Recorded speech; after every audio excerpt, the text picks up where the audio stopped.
নমস্কার বন্ধুরা, আমার চ্যানেলে আপনাদের স্বাগত হচ্ছে। দেখেন ড্রাগন গাছ হচ্ছে, একটা সাদা হচ্ছে, একটা হলুদ হচ্ছে, একটা লাল হচ্ছে। তিনটে গাছ আমি লাগাইছি, পোকা লেগে গেছিল। দেখেন পোকা লাগার পরে নিমির তেল দেওয়ার পরে এটা সেরে এখন দেখেন এই গাছ বেরোচ্ছে পুরো। এটা আমি এখন খুসাই দেব। খুসাই দিলে মাটিটা শুকিয়ে যাবে। তারপরে এর ভিতরে আমি গোবর সার দেব।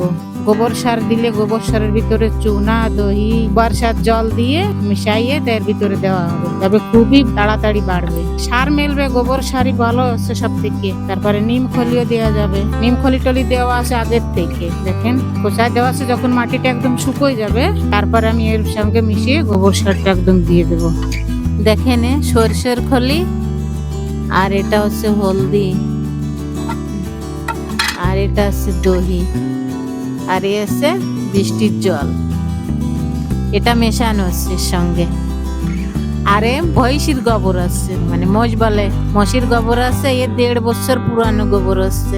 আর এর ভিতরে মশির মূত্র, ছাই, তারপর খড়ও আছে। এটা মিশিয়ে আমি গাছের গোড়ায় দেব। একদম গোড়ায় দেবেন, একটু সরাই সরাই দেওয়া হবে। দেখেন এটা ভালো করে মিশাইয়ে আমি এক মুঠ করে ড্রাগন গাছের কাঁচাতে দেওয়া হচ্ছে।